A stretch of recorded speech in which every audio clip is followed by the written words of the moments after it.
नमस्कार दोस्तों, आज एक और पारिवारिक कहानी में मैं आपका स्वागत करती हूँ। आज की कहानी है गांव से शहर पहुंचे बूढ़े पिता को जब अफसर बेटे ने पहचानने से किया इनकार तो पिता ने बेटे की अक्ल ठिकाने लगा दी। गांव की माटी में पले बढ़े वासु और जग्गी अब गांव से दूर शहर चले आए, जबकि भानु अपने माता पिता और 2 बहनों के साथ गांव के पुश्तैनी मकान में रहते थे। वासु अधिक पढ़ा लिखा तो नहीं, लेकिन भगवान ने उसे जो वाचाल शक्ति दी उसके आगे अच्छे अच्छे पढ़े लिखे भी पानी भरते थे। छोटा जग्गी भी 12वीं पास करके उसी के साथ शहर चला आया। भानु पढ़ने में कमज़ोर था तो वह गांव में ही खेतीबाड़ी के काम में लगा रहा। वासु ने कुछ दिन ठेकेदारों के साथ इलेक्ट्रीशियन का काम किया। धीरे धीरे वह इस धंधे की बारीकियों को सीख गया और फिर उसने भी एक दिन ठेकेदारी का लाइसेंस बना लिया। किस्मत ऐसी चमकी कि जल्दी ही क्लास 1 का ठेकेदार बन गया। वह जग्गी पढ़ने में बहुत होशियार था। उसने शहर आकर बच्चों को ट्यूशन पढ़ाने का काम शुरू कर दिया। उसका यह काम भी चल निकला। सर्वे ऑफ इंडिया के किसी बड़े अफसर के बच्चों को भी वह ट्यूशन पढ़ाता था तो साहब से जान पहचान हो गई। तब पढ़े लिखे की कद्र होती थी, सरकारी नौकरी भी लग जाती थी। एक दिन साहब ने पूछा, जग्गी बेटा नौकरी करोगे? जग्गी की तो मानो मन की मुराद पूरी हो गई। उसने भी झटपट हाँ कर दी। अगले ही रोज़ से वह सर्वे ऑफ इंडिया में लेखा लिपिक के पद पर काम करने लगा। वासु को बिजली विभाग में दूर दराज के बड़े बड़े काम के ठेके भी मिलने लगे। उसकी पहुंच शहर के बड़े बड़े लोगों तक हो गई। एक छोटे से गांव से इतने बड़े शहर में इतनी जल्दी तरक्की पाकर वासु के तो जैसे हाव भाव ही बदल गए। कभी कभार वह गांव में पिताजी के लिए भी थोड़े बहुत रुपए पैसे भेज देता था। जग्गी की भी ट्यूशन के साथ साथ नौकरी लगने से आमद में इजाफा हो गया। दोनों लड़कों को अपने पैरों पर खड़ा देख वासु के पिता शर्मानंद ने बड़े बेटे के लिए शादी का रिश्ता ढूंढना शुरू कर दिया। एक जगह बात बन गई। जन्म कुंडली मिलाई गई तो पंडित जी बोले, नारायण हरि, सारे गुण मिल रहे हैं यजमान, बस अब तो छठ मंगनी पट ब्याह कर दो लड़के का। वासु की उम्र भी शादी के लिए उपयुक्त थी। फिर शर्मानंद को 2 छोटे लड़कों और सबसे छोटी बिटिया की भी शादी की चिंता थी। इसलिए उसने बेटे भानु से वासु को चिट्ठी लिखवा कर उसके लिए रिश्ते की बात तय करने की सूचना भेज दी। वासु तो अब शहर के रंग ढंग में रच बस गया था। उसे गांव की रिश्ते नातेदारी अपने स्तर से छोटी लगने लगी। उसने अपने यार दोस्तों और साथी ठेकेदारों में अपनी छवि पैदाइशी अमीरों जैसी बताई थी। इसलिए पिता का पत्र पाकर वह इस बात पर नाराज़ हो गया कि बिना उसे बताए हुए आखिर उसके लिए रिश्ता ढूंढने की पिताजी की हिम्मत कैसे हो गई। लौटती डाक से ही उसने पिताजी को कड़े शब्दों में पत्र लिखकर भेजा कि उसे गांव से शादी बिल्कुल नहीं करनी है। भविष्य में उससे बिना पूछे इस तरह की गुस्ताखी हरगिज न करने की सख्त चेतावनी भी पत्र में लिखी थी। 1 सप्ताह बाद बेटे का पत्र मिला तो शर्मानंद बहुत खुश हुआ। अनपढ़ शर्मानंद पत्र लेकर घर पहुंचा और उसने भानु को पत्र पढ़ने को कहा। वासु की चिट्ठी मिलने की बात सुनकर माँ कौसी देवी और बहन कुमी बहुत खुश हुई। भानु ने चिट्ठी पढ़ना शुरू किया तो किसी को भी वासु द्वारा चिट्ठी में लिखी गई बातों पर विश्वास ही नहीं हो रहा था।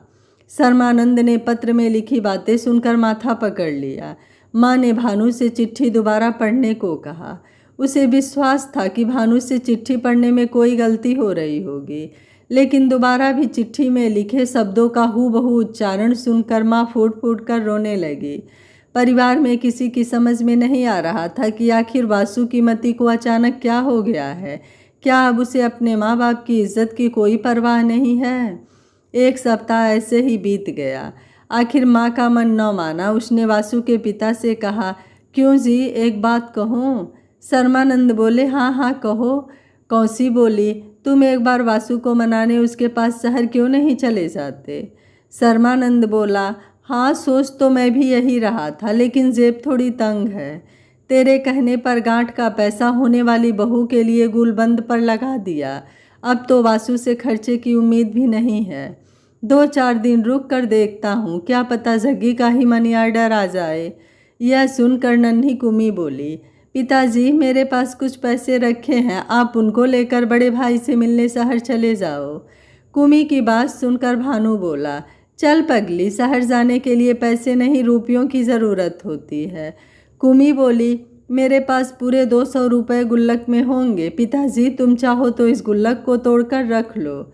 कुमी की बात सुनकर माँ बाप की आंखों में आंसू आ गए। पिताजी बोले, रहने दे बेटी, उस मतलबी बेटे के लिए मुझे बेटी का कर्जदार नहीं बनना है। यह सुनकर माँ बोली, बाद में वापस दे देना कुमी के पैसे, घर की बात तो है। ऐसी मुसीबत में दिमाग में ऐसी बात नहीं सोचनी चाहिए। मेरे पास भी 101 रुपये रखे हैं। मेरी मानो तो तुम कल सुबह की गाड़ी से ही देहरादून निकल जाओ। शर्मानंद बोला, तुम लोग नहीं मानते हो तो ठीक है, कल सुबह शहर चला जाता हूँ, लेकिन कल शनिवार है। शनिवार के दिन घर से बच्चों के पास जाना ठीक नहीं है। इसलिए ऐसा करो, मेरा थैला और जूते अभी घर से बाहर निकाल दो। इससे गिनती शुक्रवार के दिन की होगी।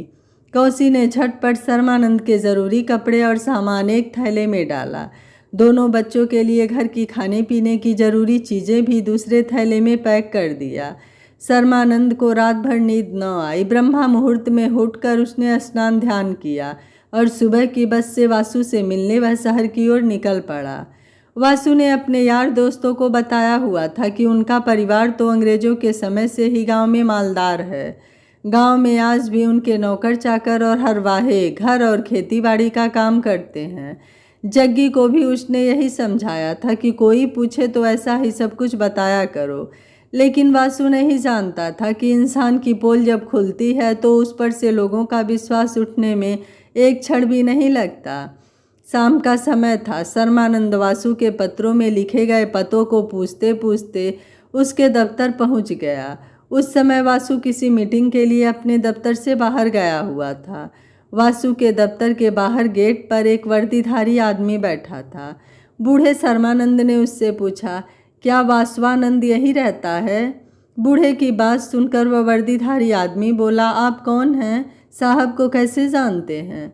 बूढ़ा बोला, मैं उसका बाप हूँ। कहाँ है वह? दिखाई नहीं दे रहा है। बूढ़े की बात सुनकर वह वर्दीधारी बूढ़े से गौर से देखते हुए बोला, साहब तो कहीं मीटिंग में गए हैं, मैं अभी फ़ोन से उनसे बात करके आपके आने की बात बताता हूँ। शर्मानंद की समझ में ये सब बातें नहीं आ रही थी। उसने हिचकते हुए उस वर्दीधारी से पूछा, जुगल किशोर तो होगा घर पर, उससे कहो गांव से तुम्हारे पिताजी आए हैं। बूढ़े की बात सुनकर वर्दीधारी व्यक्ति बोला, अरे बाबूजी, ये घर नहीं, साहब का दफ्तर है। बाबूजी और उनके छोटे भाई तो पीछे कोठी में रहते हैं, चलो मैं आपको घर छोड़ देता हूँ। नहीं साहब, मैं खुद चला जाऊँगा, मुझे रास्ता बता दो। अपने को साहब का पिता बताने वाले व्यक्ति द्वारा स्वयं को साहब कहे जाने पर गार्ड को विश्वास नहीं हो रहा था कि यह व्यक्ति उसके साहब का पिता हैं। शर्मानंद ने अपना थैला उठाया और गार्ड के बताए रास्ते पर निकल पड़ा। गार्ड ने बूढ़े के हाथ से थैला लिया और बूढ़े के साथ कोठी की ओर निकल पड़ा। थोड़ी ही देर में दोनों कोठी पर पहुंच गए। गार्ड ने घंटी बजाई तो कमरे से जग्गी निकल कर आया। अचानक पिताजी को दरवाजे पर देखकर उसकी खुशी का ठिकाना न रहा। उसने पिताजी के पैर छुए और गार्ड को बैग अंदर ले चलने को कहा। कोठी के अंदर पहुंचते ही परमानंद की आंखें चौधियां सी गईं। इतना साफ सुथरा घर उसने जीवन में पहली बार देखा था। गार्ड ने जग्गी से पूछा, साहब जी, क्या बड़े साहब को फ़ोन करके बुला लूं? जग्गी ने उसे तुरंत दफ्तर पहुंचने को कहा। उसके बाद पिताजी को चाय पानी पिलाकर इस तरह अचानक देहरादून पहुंचने का कारण पूछा। बूढ़े शर्मानंद ने डरते डरते बेटे को सारी बात बताई। जुगल किशोर ने बड़े भाई के मामले में हस्तक्षेप करना उचित न समझा, फिर भी पिता को सांत्वना देते हुए बोला, शाम को भी भाई साहब से बात करके देख लेना, तब तक आप आराम करो। शर्मानंद घर की हर एक वस्तु को बड़े गौर से देखता और फिर उसके बारे में छोटे बच्चों जैसी जिज्ञासा भाव से जग्गी को पूछता, बेटा यह तो बहुत महंगा होगा। जुगल किशोर हंसते हुए कहता, नहीं पिताजी, कोई खास महंगा भी नहीं है। शाम के करीब 7 बज चुके थे। गार्ड ने गेट से घंटी बजाई तो जग्गी गेट पर पहुंचा। उसके पीछे पीछे बूढ़ा शर्मानंद भी गेट तक पहुंच गया। गार्ड ने ऑफिस की चाबी जग्गी को पकड़ाते हुए बताया कि साहब का फ़ोन आया था, कह रहे थे कि रात 9 बजे तक घर आएंगे। मुझे ऑफिस बंद करने को कहकर फ़ोन काट दिया। शायद साहब मीटिंग में बिजी होंगे। बूढ़े और जुगल किशोर को राम राम कहकर गार्ड अपने घर की ओर निकल गया। शर्मानंद ने जग्गी से पूछा, क्या बात है, वासु देर से क्यों आएगा? जग्गी ने बताया, कोई अर्जेंट काम पड़ गया होगा, तभी भाई साहब देरी से आते हैं। इसके बाद जग्गी शाम के भोजन की तैयारी में लग गया। बूढ़े शर्मानंद ने अपने थैले से माँ के हाथ से बने पकवान जग्गी को पकड़ाते हुए कहा, तेरी माँ ने ये कुछ मालपुए बना कर दिए थे, कह रही थी वासु और जग्गी को बहुत पसंद है। जग्गी ने अनमने ढंग से थैला पकड़ते हुए कहा, ओहो पिताजी, इस सब की क्या ज़रूरत थी, खामख्वा गांव से इतना बोझ ढोकर यहाँ तक लाए। शर्मानंद को जग्गी की यह बात बहुत बुरी लगी।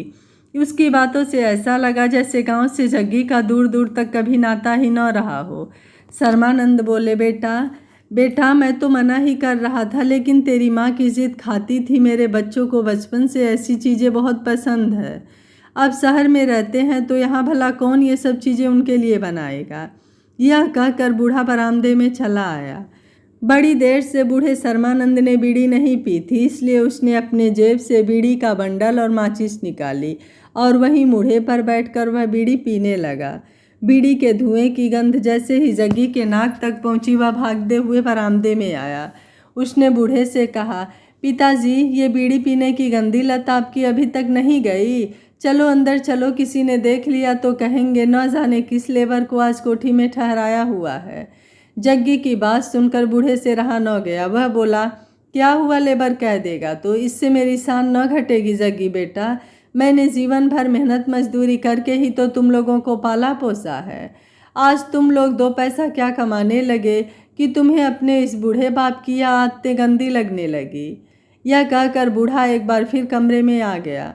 कमरे में पहुंचते ही जग्गी ने पिता को महंगी सिगरेट की एक डिबिया और एस्ट्रे पकड़ाते हुए कहा, पिताजी, आप व्यर्थ में नाराज हो रहे हैं, ये लीजिए, आप सिगरेट पीजिए। ये बीड़ी आजकल लेबर लोग ही तो पीते हैं। आपको अगर बीड़ी ही पीनी है तो इत्मीनान से यहाँ बैठ कर पियो। अभी थोड़ी देर में बड़े भाई साहब आ जाएंगे। यदि उन्होंने यह सब देख लिया होता तो आपके साथ आज मेरी भी खैर नहीं थी। शर्मानंद ने नाराजगी भरे स्वर में कहा, अच्छा तो तू मुझे बासवानंद ठेकेदार का धौंस दिखा रहा है। देख जग्गी बेटा, बाप हूँ मैं तुम्हारा, पढ़ा लिखा नहीं हूँ वो अलग बात है, लेकिन तुम्हारा ओछापन मैं सब समझ रहा हूँ।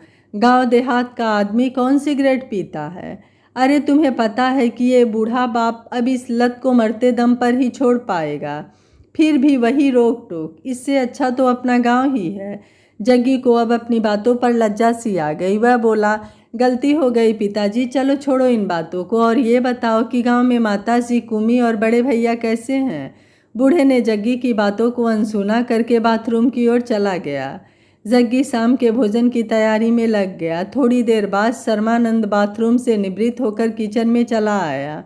उसने जग्गी से पूछा, इस घर में तुम्हारा मंदिर कहाँ पर है? मुझे संध्या पूजन करना है। जग्गी बोला, उधर है पिताजी, सामने पर्दा हटाइए, मंदिर सामने ही दिख जाएगा। शर्मानंद ने पर्दा हटाकर देखा तो घर के बाहर रोड के उस पार एक विशाल मंदिर दिख रहा था। बूढ़े ने फिर पूछा, क्या तुम घर में पूजा पाठ नहीं करते? जग्गी बोला, नहीं पिताजी, यहीं से हाथ जोड़ देते हैं, इतना समय भी तो नहीं मिलता। शर्मानंद बोला, तभी तुम दोनों की मति मारी जा रही है। जिस घर में भगवान की पूजा नहीं होती वह नरक समान होता है। ला, मुझे एक लोटे में पानी दे, मैं यहीं बैठकर पूजा कर लेता हूँ। पिताजी, लोटा तो नहीं है, यहाँ तो जग या कांच के गिलास से पानी पीते हैं। लीजिए, या कांच का गिलास ही ले लीजिए, जग्गी बोला। शर्मानंद वहीं बैठकर संध्या वाचन करने लगा। जैसे ही संध्या पूजन से निवृत्त हुए, उनकी नज़र जग्गी के पैरों में पहनी चमड़े की चप्पलों पर पड़ी। शर्मानंद के मुख से निकल पड़ा, थू थू थू, हे भगवान, इन लोगों ने तो मेरा भी धर्म भ्रष्ट कर दिया। रसोई घर में चमड़े की चप्पल पहनकर खाना पका रहा है। देख बेटा, मैं नहीं खाऊंगा ये खाना, अनजाने में चाय पी गया, हे भगवान मुझे माफ़ करना।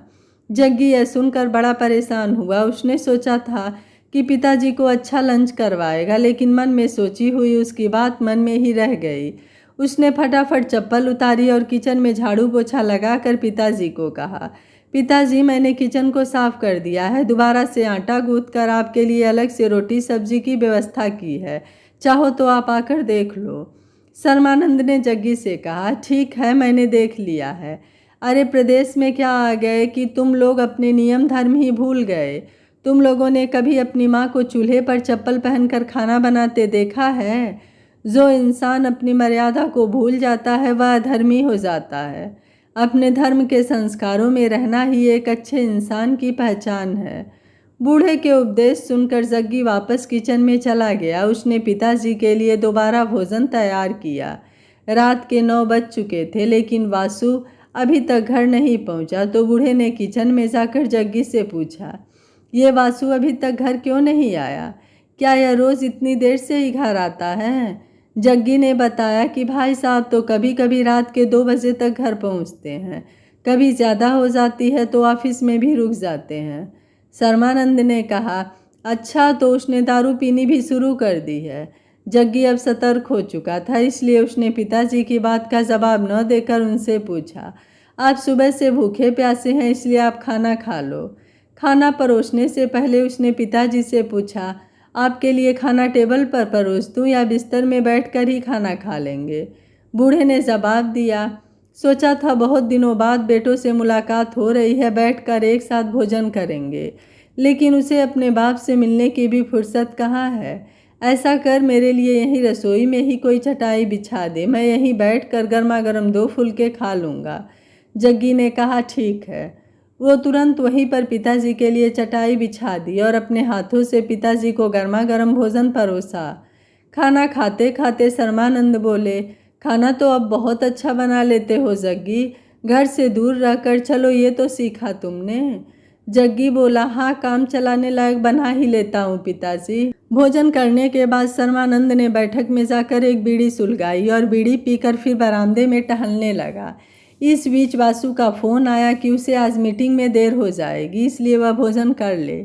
जग्गी ने वासु को पिताजी के आने की सूचना दी तो वासु ने गुस्से से फ़ोन काट दिया। जग्गी ने 10 बजे तक वासु का इंतज़ार किया और उसके बाद उसने वासु का भोजन पैक करके टिफ़िन में रख दिया और खुद भी भोजन करने लगा। शर्मानंद ने जग्गी से पूछा, क्या बात है, वासु अभी तक क्यों नहीं आया? क्या आज वह रात भर काम पर ही रहेगा? जग्गी बोला, शायद आज कुछ ज़्यादा ही काम होगा भाई साहब को। शर्मानंद ने एक लंबी सी सांस लेते हुए कहा, चलो ठीक है बेटा, आज तक सुना ही था कि बाप बड़ा ना भैया, सबसे बड़ा रुपया। आज देख भी लिया। तू खाना खा और हाँ, मैं सो रहा हूँ। आज वैसे ही सोने में देर हो चुकी है, गांव में तो 8 बजे खाना खाकर इस समय 4 सो जाता हूँ। जग्गी ने पिताजी का बिस्तर तैयार कर दिया। शर्मानंद सुबह से थका हुआ था, इसलिए उसे जल्दी नींद आ गई। जग्गी ने भोजन करने के बाद घर का काम समेटा और फिर वह भोजन का टिफ़िन लेकर वासु के दफ्तर की ओर जाने लगा। जैसे ही उसने बाहर जाने के लिए घर का गेट खोला, शर्मानंद की आंख खुल गई। वह बोला, कहाँ जा रहे हो जग्गी, क्या वासु आ गया? जग्गी बोला, जी नहीं पिताजी, भाई साहब का फ़ोन आया था, शायद उन्हें देर हो जाएगी दफ्तर में, इसलिए उनका खाना वहीं पहुंचा कर आता हूँ। आप आराम करो, मैं 10 मिनट में आया। शर्मानंद बोला, ऐसा भी क्या काम है उसके पास जो वह खुद आधे घंटे के लिए भी अपने बाप से मिलने नहीं आ सकता? 2 मिनट रुक, मैं अपनी धोती पहन लूँ, फिर मैं भी तेरे साथ चलूँगा। वह बड़ा आदमी हो गया है तो मैं ही उस लाट साहब से मिलने आता हूँ, जहाँ 400 किलोमीटर दूर से चलकर आया हूँ, 1 फरलांग और सही। यह कहकर बूढ़े ने अपनी धोती कुर्ता पहना और हाथ में लाठी पकड़कर वह जग्गी के साथ चलने को तैयार हो गया।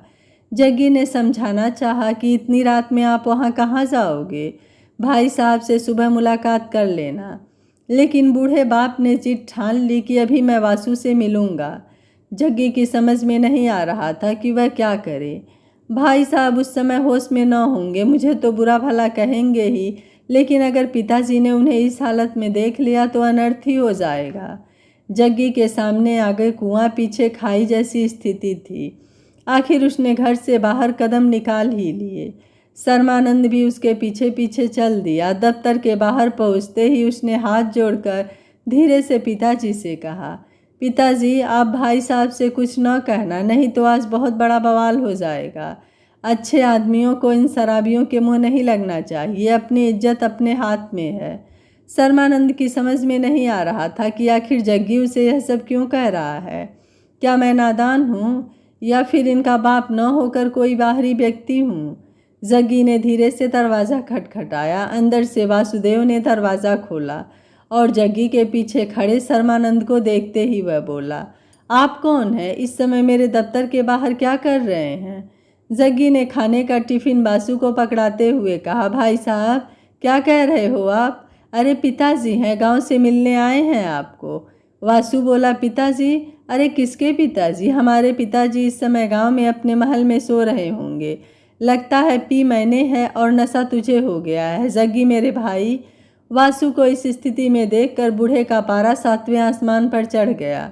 बूढ़े ने अपनी लाठी फटकारते हुए कहा, अरे निर्लज्ज, शराब के नशे में अपने बूढ़े बाप को भी नहीं पहचान रहा है। बूढ़े की कड़कती आवाज़ सुनकर 2 अन्य नौजवान भी वासु के दफ्तर से बाहर दरवाजे तक पहुंच गए। उन्होंने वासु के हाथ से टिफ़िन लिया और वासु से बूढ़े का परिचय जानने के लिए पूछा, कौन है ये बूढ़ा? रात में यहाँ क्यों ठेकेदार साहब को परेशान कर रहा है? उनकी बात सुनकर शर्मानंद गुस्से से आग बबूला हो गया। वह बोला, क्या बात करने की तमीज़ नहीं सिखाई तुम्हारे माँ बाप ने तुम्हें? अपने पिता तुल्य इंसान से ऐसी अभद्र भाषा में बात करते हो। पर तुम्हें कहूँ भी तो किस मुँह से? जब अपना ही सिक्का खोटा है तो दूसरे को क्या कहूँ? वासु ने अपने यार दोस्तों से अपने घर की स्थिति ठाट बाट वाली बताई थी। बूढ़े की बात सुनकर दोनों युवकों ने समझा कि शायद यह व्यक्ति वासु के साथ काम करने वाला कोई मजदूर होगा। उन्होंने वासु को कहा, सर इसका जो भी हिसाब है इसे देकर चलता करो, खामख्वाह पार्टी का मज़ा किरकिरा कर रहा है। यह सुनकर वासु बोला, अरे इनसे मुझे कुछ लेना देना नहीं, न जाने माताजी ने इनको यहाँ क्यों भेज दिया। पहले गांव में परेशान करता था, अब यहाँ भी मुझे चैन से नहीं जीने दे रहा है। शर्मानंद ने इतना सुना तो वह गुस्से में तमतमाता हुआ बोला, होश में रहना लायक, बेशर्मी की भी हद होती है। 2 पैसे क्या कमाने लगा कि अपनी औकात ही भूल गया। वासु से अब रहा न गया। वह गुस्से में तमतमाता हुआ अंदर गया। अपने हाथ में 100-100 रुपए की 2 गड्डियाँ लेकर उसने जग्गी के हाथ में पकड़ाते हुए कहा, ये लो 20,000 और दफ़ा करो इनको मेरे सामने से। यह कहते हुए उसने अपने दोस्तों को अंदर चलने को कहा और फिर दफ्तर का दरवाज़ा बंद करने लगा। शर्मानंद ने उसका गिरेबान पकड़कर कहा, थू है तेरे इन कागज़ के कालदारों पर। तू बड़ा आदमी बन गया, बहुत अच्छी बात है, लेकिन एक बात कान खोल कर सुन ले, आज के बाद न मैं तेरा बाप और ना ही तू मेरा बेटा। जग्गी के हाथ से रुपयों की गड्डी छीनते हुए उसने वासु के चेहरे पर दे मारी। इसके बाद वहाँ से शर्मानंद सीधे कमरे की ओर निकल गया। जग्गी भी बूढ़े पिता के पीछे पीछे घर की ओर चला आया। घर पहुँचते ही बूढ़े ने जग्गी से कहा, मेरा थैला दे जग्गी बेटा, अब मैं एक पल भी इस नरक में नहीं रह सकता। जग्गी ने पिता को हाथ जोड़ते हुए कहा, पिताजी मैंने आपको पहले ही वहाँ चलने के लिए मना किया था। भाई साहब का ऊंची सोसाइटी के लोगों के साथ रोज़ का ही उठना बैठना है। अक्सर वे जब भी ज़्यादा पी लेते हैं अपने दफ्तर में ही सो जाते हैं। उन्होंने आपसे जो भी कहा वो बहुत गलत था, पर शराब और पैसा चीज़ ही ऐसी है जो मान मर्यादा न देखकर स्टेटस देखते हैं। मैंने तो आपको कुछ नहीं कहा, इसलिए मेरे कमरे से आधी रात में लौट कर न जाइए। सुबह होते ही मैं आपको गांव की बस में बिठा दूंगा। रात बहुत हो चुकी थी। शर्मानंद को अपने आप पर बहुत क्रोध आ रहा था कि आखिर वह आया ही क्यों यहाँ। उसकी इच्छा गांव से शादी करने की नहीं थी तो न सही, कम से कम बाप बेटे का रिश्ता तो बना रहता। जग्गी के बार बार समझाने पर भी उसकी हट के कारण बात और अधिक बिगड़ गई। अब घर जाकर घरवाली को क्या जवाब दूंगा। कुमी कितना खुश थी मेरे घर से यहाँ आते समय। यह सोच सोच कर बूढ़ा जग्गी के सामने फूट फूट कर रोने लगा। जग्गी का मन भी इस घटना से बहुत खिन्न हुआ। वह सोच रहा था कि पहली बार पिताजी घर से हमारे पास आए और उनके साथ जो सलूक हुआ वो बहुत बुरा हुआ, पर मैंने तो इन्हें रोकने का पूरा प्रयास किया, लेकिन मेरी इस घर में मानता कौन है। फिर उसने पिताजी को समझाया, आप तो जानते हैं शराब पीकर आदमी अपना विवेक खो देता है। देखना सुबह भाई साहब खुद आपसे माफ़ी मांगने घर पहुंच जाएंगे। शर्मानंद बोला, आज से उसका और मेरा नाता खत्म हो गया। तू कहता है तो मैं रात में यहाँ रुक जाता हूँ, पर सुबह 6 बजे की बस में मुझे बिठाकर आ जाना। जग्गी ने सोचा, चलो अभी तो पिताजी मान गए, सुबह तक क्या पता गुस्सा कुछ कम हो जाए। इसके बाद थोड़ी देर सामान्य बातचीत के बाद दोनों एक ही कमरे में सो गए। सर्मानंद रात भर करवटें ही बदलता रहा। उसे अपने गांव की वर्षों पुरानी निवाड़ की खटिया में जैसी नींद आती थी, वह इस महंगे बिस्तर पर नहीं आई। सुबह 5 बजे किसी ने गेट खटखटाया तो जग्गी की नींद खुले। उसने जाकर गेट खोला तो देखा गेट पर वासु खड़ा था। दोनों भाई अंदर आ गए। वासु सीधे दूसरे कमरे में चला गया, जबकि जग्गी किचन में जाकर तीनों के लिए चाय बनाने लगा। सर्मानंद की नींद तो पहले से ही खुली थी। वह उठकर टॉयलेट गया और उसके पश्चात स्नान करने लगा। जग्गी ने जाकर वासु को चाय दी। वासु ने जग्गी से कहा, जग्गी भाई, कल मैंने शराब के नशे में पिताजी को न जाने क्या क्या कह दिया। मुझे क्षमा करना भाई, मुझे ऐसा नहीं कहना चाहिए था। अब मेरी समझ में नहीं आ रहा है कि पिताजी से किस मुँह से बात करूं, उनका सामना कैसे करूं। जग्गू ने भी वासु की ही गलती मानते हुए कहा, आपको ऐसा हरगिज़ नहीं करना चाहिए था भाई साहब। जब आपको गार्ड ने और मैंने पिताजी के आने की सूचना दे दी थी तो क्या ज़रूरत थी कल इतनी शराब पीने की। पिताजी पहली बार यहाँ आए और आपने उनका इतना अपमान किया कि वे तो रात में ही वहाँ से घर वापस जाने वाले थे। बेचारे कितने दुखी थे। मैंने किसी तरह उनको रात में मनाया। जग्गी की बात सुनकर वासु बोला, क्या मैंने उन्हें ज़्यादा ही भला बुरा कह दिया था? मुझे तो कुछ होश ही नहीं था, इसलिए सारी बात याद भी नहीं है, लेकिन कुछ कुछ याद है। जग्गी बोला, आपके साथ साथ आपके साथियों ने भी पिताजी से बुरा सलूक किया। मैं तो आपकी आदतों से वाकिफ़ हूँ, लेकिन पिताजी को तो यह सब मालूम नहीं है। वासु ने पूछा, क्या अभी पिताजी सोए हैं? जग्गी बोला, अब तक सोए तो कहाँ होंगे, कह रहे थे सुबह 6 बजे की बस में वापस चला जाऊंगा। इतनी देर में सर्मानंद ने स्नान एवं पूजा पाठ कर ली। जग्गी चाय लेकर उनके पास पहुंचा। अभी दोनों चाय ही पी रहे थे कि वासु भी सर झुकाए दबे पांव उस कमरे में पहुंच गया। पिताजी के पैर छूकर जैसे ही उसने प्रणाम करना चाहा, बूढ़े ने उसे डांटते हुए पूछा, आप कौन हैं? मैंने आपको पहचाना नहीं। वासु का चेहरा शर्म से लाल हो गया। उसने पिताजी के पैर पकड़ लिए। वह बोला, पिताजी, कल मुझसे ज़िंदगी की सबसे बड़ी भूल हो गई। मैंने नशे में आपको जो भी बुरा भला कहा, उसके लिए आपसे माफ़ी मांगने आया हूँ। सर्मानंद बोला, ठेकेदार वासवानंद, तू ये समझ, कल ही तेरा बाप सर्मानंद तेरे लिए मर गया। अब तेरा मेरा कोई संबंध नहीं। सर्मानंद गरीब ज़रूर है, लेकिन उसकी इज्जत तुझ जैसे शराबी कबाबी से अभी भी कहीं बहुत अधिक है। दूर चले जा मेरी नज़रों से।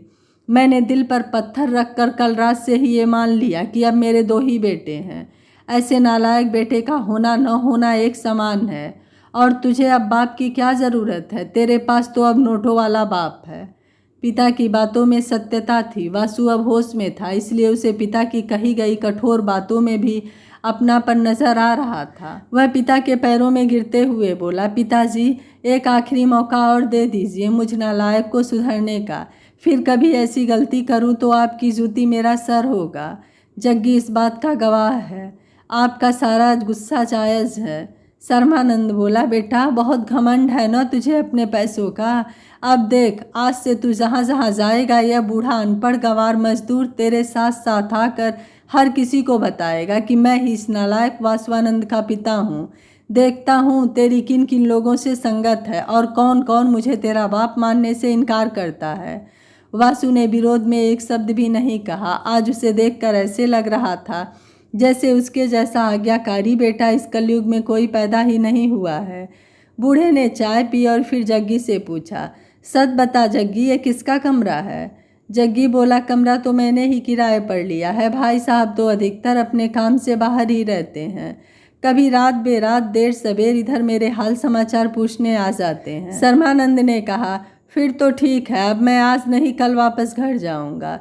इस बेशरम को तो घर की इज्जत का ध्यान नहीं है, पर इस तरह मैं आज ही घर लौट गया तो आस पड़ोस में क्या जवाब दूंगा? तेरी माँ को क्या जवाब दूंगा? जग्गी पिताजी के इस निर्णय से बहुत खुश हुआ। उसे पता था कि जैसे जैसे समय बीतेगा पिताजी की नाराज़गी भी कम होती जाएगी। वासु फिर चुपचाप दूसरे कमरे में चला गया। उसे अपने व्यवहार पर शर्मिंदगी महसूस हो रही थी। वो सोच रहा था कि शराब के नशे में वो अपने पिता से इतनी बदतमीजी कैसे कर सकता है। उसे चुल्लू भर पानी में डूब मरना चाहिए। जग्गी ने सभी के लिए नाश्ता तैयार किया। फिर नहा धोकर वह सामने मंदिर में माथा टेकने चला गया। अब तक वासु भी नहा धोकर तैयार हो गया था। जग्गी ने मंदिर से आने के बाद सभी के लिए नाश्ता परोसा, लेकिन वासु की पिताजी के सामने आने की हिम्मत नहीं हो रही थी। जग्गी ने जानबूझकर वासु को आवाज़ लगाते हुए कहा, भाई साहब नाश्ता तैयार है, पिताजी नाश्ते के लिए आपका इंतज़ार कर रहे हैं। वासु सर नीचे करके सामने लगे सोफे पर बैठकर नाश्ता करने लगा। शर्मानंद ने वासु से तो कुछ नहीं कहा, लेकिन तीनों ने एक साथ बैठकर भोजन अवश्य किया। जग्गी ने आज ऑफिस की छुट्टी कर ली थी, जबकि वासु नाश्ता करके अपने दफ्तर चला गया। थोड़ी देर बाद जग्गी पिताजी को बाजार घुमाने ले गया। वहाँ से उसने अपनी माँ, छोटी बहन और बड़े भाई भानु के लिए कपड़े खरीदे। उसने हनुमान चौक की एक दुकान से गांव के लिए कुछ ज़रूरी सामान भी खरीद लिया। इसके बाद दोनों वापस अपने कमरे पर आ गए। वासु आज दफ्तर से जल्दी कमरे पर पहुंच गया। अब तक वासु ने दोपहर के भोजन की व्यवस्था कर ली थी। शर्मानंद ने देखा, एक शराबी में इतनी जल्दी बदलाव, यह देखकर वह दंग रह गया। जैसे ही वह बैठक की ओर गया, वहां उसने देखा कि वही दो युवक बैठे थे जो कल रात उसे लेबर समझकर उसकी तौहीन उड़ा रहे थे। दोनों ने बूढ़े के पांव छुए तो शर्मानंद ने पूछा, आप कौन हैं? मैंने आपको पहचाना नहीं। उन दोनों ने सर झुकाकर शर्मानंद से एक स्वर में कहा, अंकल जी, हम वासवानंद जी के दोस्त हैं। कल रात हमसे जो भी गलती हुई उसके लिए आपसे क्षमा मांगने आए हैं। आप हमारे दोस्त के पिता हैं तो हमारे भी पिता तुल्य हैं, प्लीज़ हमें माफ़ कर दो। बूढ़े ने उन दोनों को घुड़कते हुए कहा, यह बात तो तुम्हें कल ही सोचने चाहिए थी। मान लो कि मैं वासवानंद का पिता नहीं हूँ, तो क्या किसी बड़े बुजुर्ग मजदूर का तुम ऐसे ही अपमान करते हो? यही शिक्षा और संस्कार मिला है तुम लोगों को। दोनों युवकों को बूढ़े की बात सुनकर अपने पढ़े लिखे होने पर लानत सी महसूस हुई। वे बोले, अंकल जी, दरअसल यह हमारी शिक्षा प्रणाली का ही दोष है, जहाँ नैतिक मूल्यों की जगह धन और धनाढ्य का ही सम्मान करना सिखाया जाता है। दरअसल कल हमारे दोस्त वासवानंद को पूरे 10 करोड़ का एक ठेका मिला था, तो सोचा थोड़ा सा जश्न मना लें। शराब के नशे में हमसे जो भी भूल चूक हुई हो हमें माफ़ कर दीजिए। भविष्य में यह हमारे लिए एक सबक होगा। शर्मानंद ने उन्हें चेतावनी भरे लहजे में कहा, ठीक है, आइंदा ऐसा न हो। अपने से बड़ों की कद्र करोगे तो 10 करोड़ क्या 10 अरब के ठेके भी मिलेंगे, लेकिन पैसे के घमंड में अपनों का अपमान करोगे तो हमने बड़े बड़ों को भीख मांगते भी देखा है। बूढ़े से माफ़ी मांगकर जैसे ही दोनों ने जाने की अनुमति चाही, शर्मानंद बोला, खाना खा कर जाना बेटा, और हाँ, मेरी बात का बुरा न मानना। यह बुजुर्ग का एक अनुभव है जो मैंने तुम दोनों से कहा है। तुम दोनों अच्छे घर के लगते हो, ये नशे की लत छोड़ दो, इसमें कुछ भी नहीं रखा है। ठीक है अंकल जी, कहकर दोनों ने पैर छूकर बूढ़े को प्रणाम किया और वहाँ से विदा हो गए। इसके बाद वासु ने दोपहर का भोजन परोस दिया। वासु जितना अधिक बूढ़े के नज़दीक आ रहा था, बूढ़े शर्मानंद के दिल में उसके प्रति क्रोध धीरे धीरे कम होता जा रहा था। भोजन करते समय बूढ़े ने जग्गी से पूछा, ये खाना किसने तैयार किया है जग्गी? जग्गी बोला, क्यों, ठीक नहीं बना है क्या? वासु सिर नीचे किए हुए अब भी मौन था। उसे पता था कि दूसरी गलती से भी पर्दा उठने वाला है। भोजन का पहला कौर मुँह में डालते ही शर्मानंद बोला, भोजन बहुत अच्छा बना है। ऐसा भोजन कोई मर्द नहीं बना सकता है। यह तो किसी सुसंस्कारी गृहिणी के हाथ से बना भोजन लगता है। वासु की समझ में नहीं आ रहा था कि पिताजी को कैसे पता चल गया कि यह भोजन किसी महिला ने बनाया है। कहीं जग्गी ने पिताजी को कोई संकेत तो नहीं दे दिए? जग्गी ने पिताजी के तर्क पर प्रश्न चिन्ह लगाते हुए कहा, क्या रात का भोजन अच्छा नहीं बना था पिताजी? अच्छा बना था, लेकिन इतना अच्छा नहीं, शर्मानंद ने जवाब दिया। जब शर्मानंद ने भोजन कर लिया तो जग्गी ने थोड़ी हिम्मत जुटाते हुए आखिर वासु का अब तक का सबसे बड़ा राज पिताजी के आगे खोल ही दिया। उसने अपनी उंगलियां चाटते हुए चटकारे लिए और पानी का गिलास गटकने के बाद इत्मीनान से कहा, पिताजी, आपने बिल्कुल सही पहचाना। यह भोजन आपके सुपुत्र ने नहीं बनाया है, यह भोजन आपकी होने वाली बहू के हाथों से तैयार हुआ है। बूढ़े को जग्गी द्वारा कही गई बात मजाक प्रतीत हुई। वह बोला, हाँ, आजकल समाज में ऐसा भी चल रहा है। बच्चे चुपचाप शादी कर लेते हैं, माँ बाप को तब पता चलता है जब नाती पोते हो जाते हैं। यह सुनकर जग्गी का भय कुछ कम हुआ। आखिर उसने पिताजी को सच बताना ही उचित समझा। वह बोला, अभी बात इतनी आगे तो नहीं बढ़ी है, लेकिन आपके बड़े बेटे ने अपने लिए जीवन संगिनी ढूंढ ली है। यह भोजन आपकी होने वाली बहू ने ही तैयार किया था। आपकी इजाज़त हो तो सामने पड़ोस वाला मकान उनके मामा लोगों का ही है। शाम को ही उनके घर जाकर आप भी एक बार होने वाली बहू को देख लें। 4-5 महीने से वे उनके साथ ही रहती हैं। IMKP कॉलेज में कोई कोर्स करने गांव से आई हैं। धुमाकोट के आसपास के किसी गांव की रहने वाली हैं। उनके भाइयों से आज सुबह आप मिल ही चुके हैं। शर्मानंद ने अपने गुस्से को काबू में रखते हुए कहा, जो अपने मन का मालिक है, जिसके लिए माँ बाप का होना न होने के बराबर है, उसने रिश्ता भी ऐसे ही लोगों के घर में तो किया होगा। जग्गी बोला, आप भी तो भाई साहब के लिए किसी रिश्ते की बात करने के लिए कह रहे थे। शादी तो करनी ही है आपको। इस रिश्ते की भी जांच परख कर लो, क्या पता आपको भी उनका घर परिवार पसंद आ जाए तो इसमें हर्ज क्या है। शर्मानंद ने जग्गी की बात सुनी तो उसे भी उसकी बात ठीक लगी। उसने मन ही मन सोचा, आजकल के बच्चों का कोई भरोसा भी तो नहीं। हमारे ना कहने से भी यदि इन्होंने शादी कर ही ली तो इसमें बेइज्जती तो शर्मानंद की ही है। जैसी हवा चल रही है उसमें अब पुराने रीति रिवाजों का टिकना बहुत कठिन है। फिर भी बूढ़े ने जग्गी से कहा, इससे कह दो पहले जन्म कुंडली मिलाई जाएगी, फिर बात आगे बढ़ाई जाएगी। लड़की देहरादून में पढ़ लिख रही है तो घर परिवार तो ठीक ही होगा। ऐसे शराबी को देखकर भी यदि उसके भाई अपनी बहन की शादी इससे करवाना चाहते हैं तो यह उनकी मर्जी है। यह सुनकर वासु की अब तक अटकी हुई सांस दिल तक पहुंच गई। एक संभावित कलह को जग्गी ने जिस तरह आसानी से सुलझा दिया, वह एक भाई ही अपने भाई के लिए कर सकता है। उसने जग्गी को दूसरे कमरे में बुलाया और फिर शाम की तैयारी के लिए दोनों के बीच विचार विमर्श हुआ। जग्गी पिताजी को नाई की दुकान पर ले गया। नाई ने बूढ़े के बाल काटकर उनकी हजामत की। वासु पिताजी के लिए नई धोती, कुर्ता, टोपी एवं जूते खरीद कर ले आया। लड़की के घर वालों को संदेश भिजवा दिया गया कि शाम को वासु के पिताजी होने वाली बहू को देखने आ रहे हैं।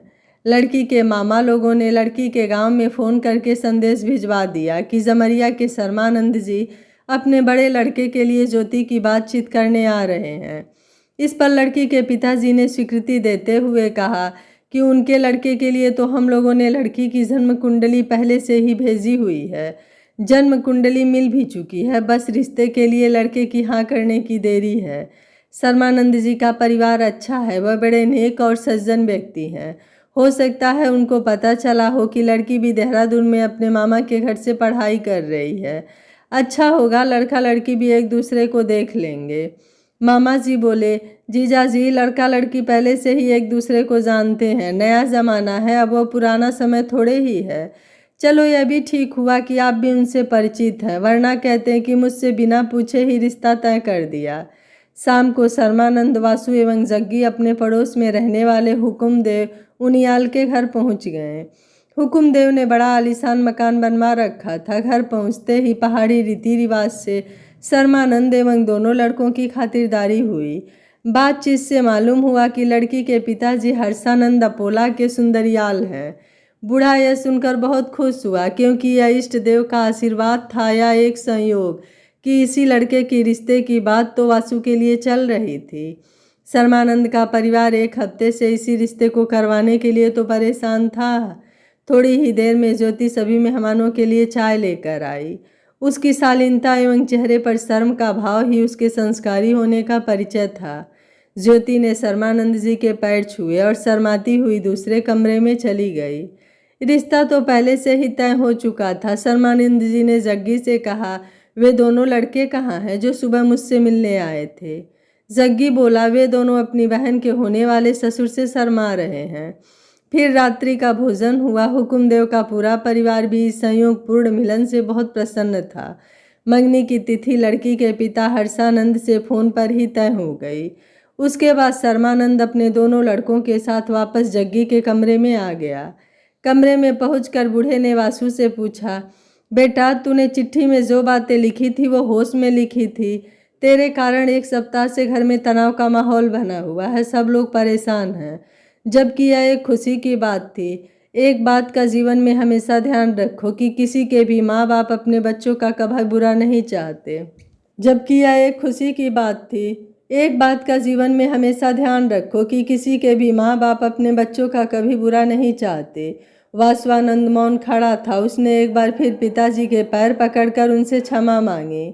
इसके बाद जग्गी एवं वासु ने पिताजी से 1-2 दिन देहरादून में रुकने का आग्रह किया।